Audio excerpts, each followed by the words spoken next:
So I gotta tell you guys, campus reform is one of my absolute favorite resources for the nonsense goings on in higher education. There's just so much juicy gossip that site reports on. It's absolutely a fantastic resource.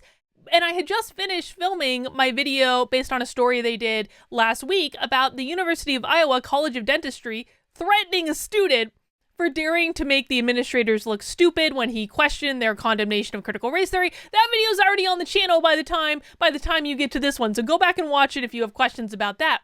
I wasn't really planning on doing another video about a story of theirs today, because I like to spread things around and get stories from different places. And then I noticed this one on their homepage. Exclusive. Military college lecturer tells students Trump is doing what dictators do, but it was the second line that caught my attention. A Vermont military college professor wrote in an email to students, a copy of which campus reform obtained, that President Donald Trump is doing what dictators do. And the reason it caught my attention is because my very first job out of college was working for a military college in Vermont. There's only one. I knew it was Norwich University. Norwich University. Oh my God. I started working at Norwich University when it was my first job out of college. I was an admissions counselor. I was one of those people that reviewed the applications and decided which students got in and which students didn't. I did the college fair circuit, and later I actually, fun fact, I swear to God this is true. I was I think the first person in higher education to have a full-time job around using the internet to market to prospective students. They created that position specifically for me. This is way back in the day. This was before Facebook was open to the general public. This was a long effing time ago. And I was actually the second college after Texas A&M, the second one to be marketing to students on MySpace, which back before Facebook opened up to everyone, because remember, Facebook used to only be available to students who went to specific colleges, who had the specific .edu email addresses. So there was Texas A&M first. It was actually a friend of mine that launched the MySpace Texas A&M page, and then I launched the second one, which was the Norwich one, on MySpace. Yes, MySpace. So, and also I got my MBA at Norwich. I did it while I was working full time, so I didn't really have to pay for it, which was pretty sweet. I don't think I would have done an MBA if I'd actually had to pay for it. I often refer to my MBA as my superfluous degree, but I did it anyway. So this definitely caught my attention. I felt like I had to do a little dramatic reading of what happened. Now I haven't read this yet, so we're gonna discover this article together. A lecturer at Norwich University in Northfield, Vermont, emailed his international relations class a detailed email telling students that they should not believe what President Donald Trump says, and the commander-in-chief is doing what dictators do. Oh, I'm sure this went over like a ton of bricks on that campus. This is a very conservative campus. It's a military school, and like not all the students are in the military part of it, which is called the Corps of Cadets, but a big chunk of the students are in the Corps of Cadets. It is a very conservative school. Like, I mean, this is going to be a Trump-loving school if there ever was one. In a 6-paragraph email on November 5th, adjunct faculty member, that explains it, C. Dart Thalman, I don't think that name sounds vaguely familiar to me. I don't remember why, though. Began his email by stating that he is taking the unusual step of calling out President Trump. Now, let's just look at his bio really quick. That's what this links to. And the reason I want to look at this is he was there. This is why I know this name. He was there. Cedar Thalman formerly served as the director of the International Studies Program and interim director of the International Office at Norwich. Okay. That's why I know him. He joined the Norwich faculty in 2001. I became staff at Norwich in 2003. So I knew I recognized the name. I very rarely, I suck at names. I'm much better with faces, but sometimes they stick with me. But the reason I actually wanted to show you this is, this is in lieu of a photo of him, right?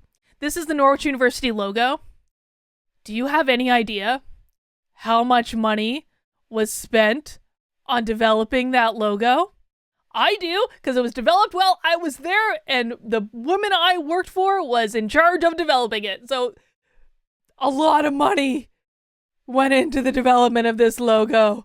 A lot. I can't even tell you. That's it. Like so much money went into the development of this. So many students' tuitions. Anyway, that's been an aside. Let's get back to our article. Okay, let's see. All right, we're just gonna go right to the letter. Again, campus reform, man, you gotta cool it with the watermark. At least this one's a little bit easier to read.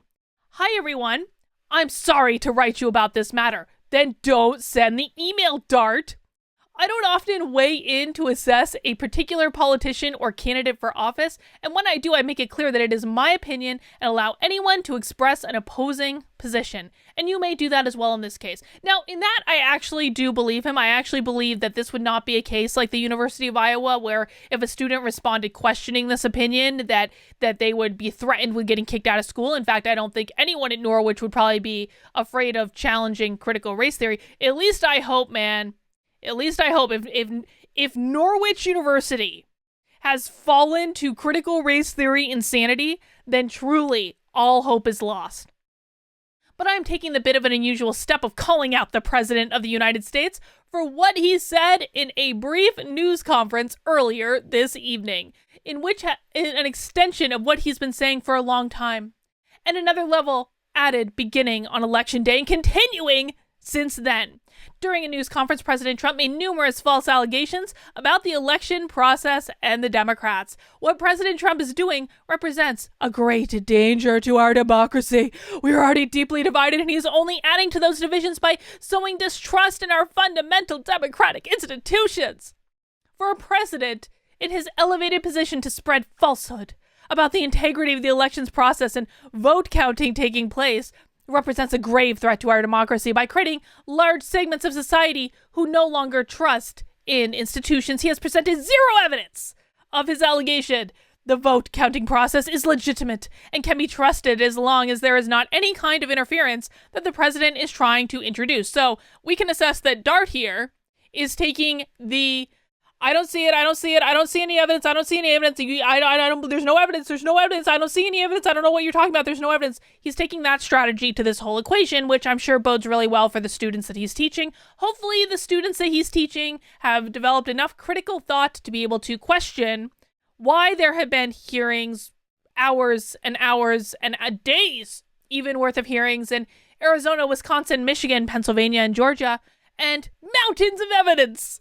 Including, by the way, something I saw last night that came out of the state of Georgia that basically admits that Georgia knows that they have the wrong slate of electors going to Washington. They do. Look at Tracy Beans was reporting on this on Twitter. She has the documentation. It literally says in the documentation that they need to rescind certification based on the massive amounts of fraud that they found. Literally says this is official from the state of Georgia, man. Last night, Tracy Beans on Twitter. Please do not... Oh, excuse me. I skipped a paragraph. What President Trump is doing is what dictators do. Attack the press. You're telling me that there's a professor at Norwich University that believes that the press is legitimate? Dude. Call anything that does not support him illegitimate or illegal and try to manipulate the courts and other institutions of government to do his bidding and falsely accuse the opposition of all sorts of wrongdoing. In this news conference, he could not even get a Fox News reporter and news anchor to support his allegations. Dart has clearly not caught up with the fact that Fox News is awful and a shill of an organization. Please do not be persuaded by allegations for which no credible evidence is offered. Trust the system. Dedicated civil servants and volunteers are doing their best to do an accurate count of all the votes. There are no illegal votes. Okay, well, that's provably false, Dart. That is provably false at this point. I mean, he wrote this letter on November 5th, so maybe we can give him just a hint of leeway on this, but at this point, if he's still maintaining this position, maybe he's on Twitter. Maybe I should tweet at him if this is still his position. I wonder, I'm sure they don't, I went by a different name back then and I was pretty quiet and didn't really mingle with the faculty because they were really like rat bastards when I was there, so he probably has no idea who I am. That's okay. The rules for voting and submitting votes are determined by state and local governments. Only some allow absentee and mail-in ballots to be accepted after Election Day, as long as they are postmarked no later than Election Day, which also provably false, because some of them are being backdated by the post office, which we know from Project Veritas whistleblowers. Others do not. Some do not allow vote counting until Election Day. Others allow vote counting to begin much earlier, which is why some states have all their votes counted and others are still doing the counting. And isn't it convenient that it seems to only be the states that are contested that didn't allow their votes to be counted until Election Day? Isn't that convenient? As you know by now, I am old enough to have followed closely each presidential election since the Kennedy-Nixon race in 1960. During that, the election, and many since then, no president or candidate for president, whether winning or losing, whether winning a new term in office or losing after one term in office, has ever acted the way President Trump has. Dart is clutching his pearls, isn't he? Has acted in the way President Trump is acting, or has made the completely false accusations he has made about the integrity of the electoral system. Even in the closely and hotly contested race between George W. Bush and Al Gore in 2000, which was decided in Florida following a Supreme Court decision, the behavior of the two candidates did not even come close to what we are witnessing today. Bottom line, do not trust anything President Trump is saying about the election and its processes unless clear and credible evidence is presented. I have no joy in saying this about a president of the United States. But in this case, I feel too worried about the implications for the future of our democracy. The president is creating a very dangerous situation, and the pathway through it is quite unclear. What we must do is have faith in the system and support a peaceful transition to the next president, whoever that may be. You are welcome to make any counter argument. Well, Dart, as an alumni of Norwich University's MBA program, what year did I graduate? 2007? I am questioning your letter. I may not be a current student there, but I'm absolutely questioning your letter. And I do wonder if you have a different perception today. I do wonder. That's all I'm saying. A spokesman for Norwich University told Campus Reform that they reject the perception and reality of indoctrination in all forms and uphold the values of academic freedom and the promotion of critical thinking to prepare the nation's next generation of leaders. All right. Norwich University, man. Of all the places that I did not expect to see an angry letter denouncing Trump from a professor, it's Norwich University, the military college of Vermont, that I worked at for almost 5 years. Those were the days. All right, guys, if you enjoyed this video, I do content every single day around politics, culture, nonsense in higher education. So if you enjoy this video, please consider subscribing to the channel. It really helps me out. YouTube is making it very, very, very difficult for channels like mine to grow. So you can help me out by clicking subscribe, hitting that thumbs up, because apparently that makes a difference. And if you don't see my content for a little while, just know that I do it every single day. So you might want to manually check back, see if YouTube has unsubscribed you from my channel, because sometimes they like to do that. That's all I've got for right now. I'll see you soon.